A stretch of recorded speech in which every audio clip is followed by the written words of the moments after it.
I'm Phil Harvey. I'm the editor at Light Reading, and I'm joined on the presentation today by Albert Liu from Juniper Networks. Hi, Albert. How are you? Good. How are you doing, Phil? I'm doing great. Thanks for making some time for us today. Of course. I have a lot of questions. Well, not a lot, but I have a few questions, very important questions about 5G and security.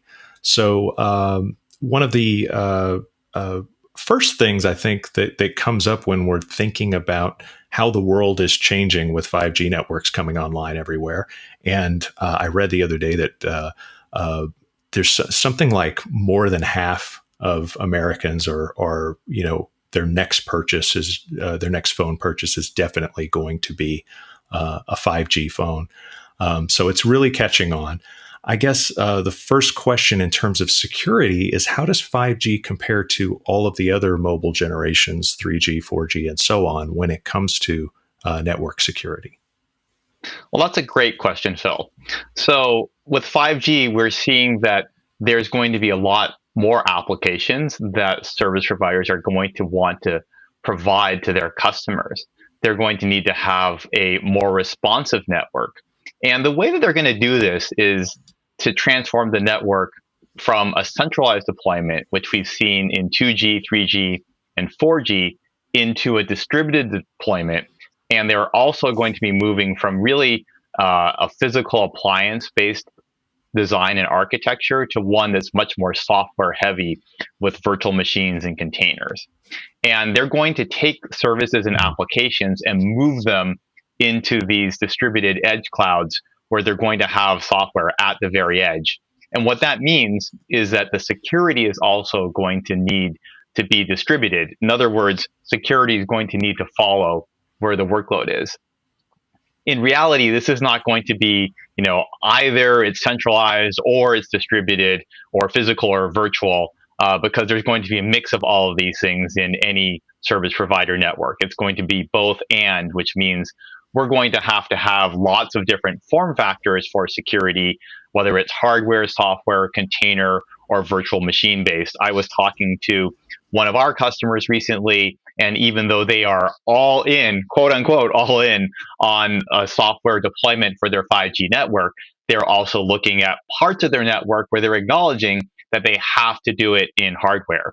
So the real challenge is, how do you now have consistent security and apply that security across a mix of different locations as well as different technologies for deployment? In other words, how do you have a unified policy mechanism that can be applied across your entire network consistently and automatically? And then when you have challenges in the network, can we be reliable and resilient so that even if you may have many different types of security deployed in the network, can they somehow back up each other? So at Juniper, we've really been prioritized on unifying the security policy management to have a consistent set of security policies across all forms of security to ease that transition in that transformational journey service providers are making from a centralized, purely physical model to one that is a mix of centralized and distributed and now mixes software together with physical. And while we're doing that, we're also looking to make sure that we can support multi-node high availability so that we can have heterogeneous devices and instances in software back up each other from a physical, virtual, and container standpoint to get more resiliency for service providers and their customers. Wow. Okay. So there's a lot going on there. There's definitely technology challenges that you have to kind of adapt to as we move from, like you said, that more centralized way of handling security to a more distributed, more software friendly or software centric, I guess, way of doing it. I guess one of the things I've heard about 5G networks in terms of the security side is that they allow for stronger encryption or better encryption. Is it true that traffic is automatically encrypted on these networks, or how exactly is that handled? Well, some traffic is encrypted automatically and some is not. And traditionally, traffic has been encrypted on the backhaul in the network so that we could improve integrity and data confidentiality in an insecure part of the network. But security is more than just data privacy, right? We've seen in recent years, there's been a rising trend where cyber criminals will hide malicious threats such as malware inside encrypted traffic, which can make it harder to detect. So if you Yeah. can't see these types of threats, then it's really hard to protect against them. So the first thing is visibility. You have to have visibility before you can identify threats and stop them. But usually this requires a very brute force, resource intensive approach. For instance, you're just going to decrypt everything that comes into the network. And while this is okay for certain parts of the network and there's kind of specialized offerings to do that, it's really tough to do this across the network everywhere. And it's really hard now in 5G because the core networks and O-RAN are going to support SSL and TLS encryption everywhere in their network. So there's got to be a better way to do this so that it's less expensive and also we can maintain the performance customers expect. So fortunately, with innovation that we've done at Juniper Networks, including our encrypted traffic insights capability, we can enable our customers, as such as service providers, to detect malicious threats that are hidden in encrypted traffic without brute force opening up that traffic and seeing what's going on. And we're doing that by analyzing the patterns of those connections with machine learning and constantly updating that in the cloud. And since we don't have to actually crack open all the traffic to look at it, and since we also do not take what I would call an ineffective way of looking at the statistical behavior and profile of the traffic, we're actually able to, with a high degree of certainty, find these threats that are in encrypted traffic without any impact to latency or performance. Yeah, that's incredibly important because both of those are, the reason for being for 5G networks. Right. Great. Mm-hmm. Okay. Good to hear on that front. One last question about security and 5G networks is, what are some of the unique challenges that IoT presents in the context of a 5G network, or what challenges should network operators be looking for, and then what I guess as a response to those challenges, what can operators do?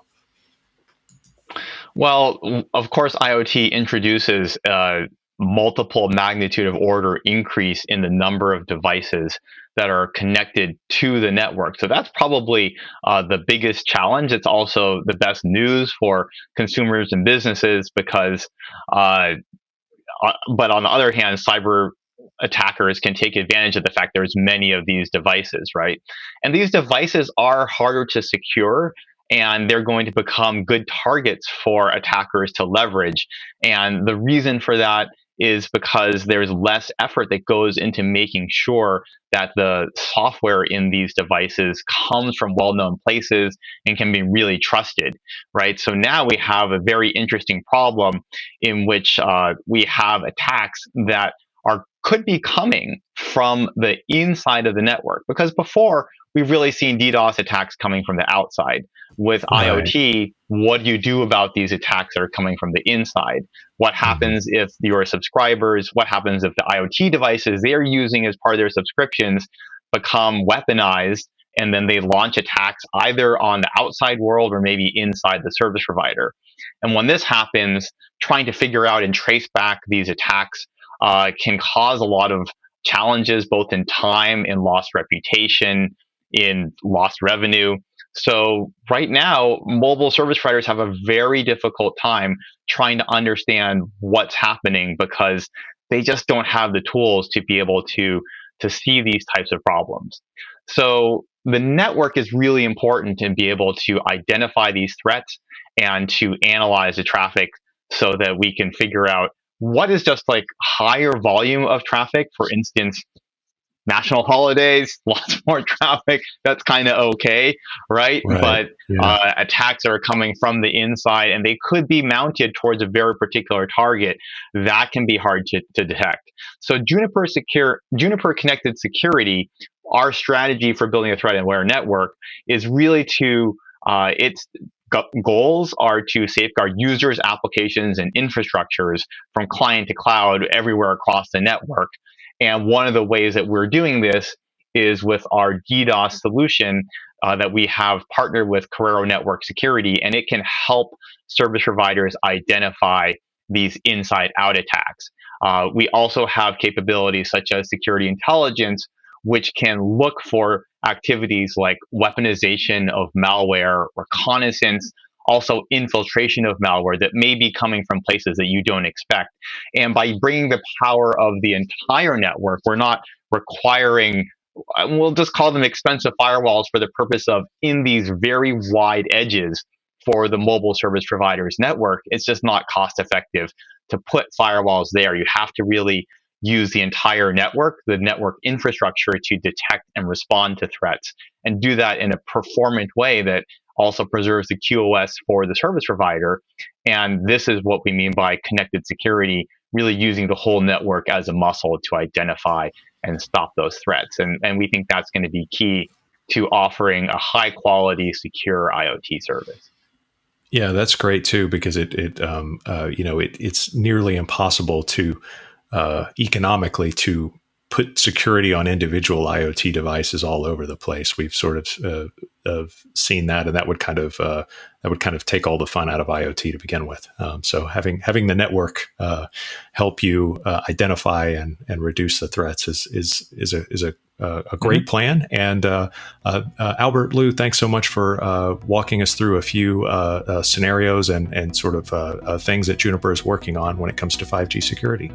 Yeah, thanks, Phil, and it's been a pleasure talking to you about this. Look forward to talking to you soon.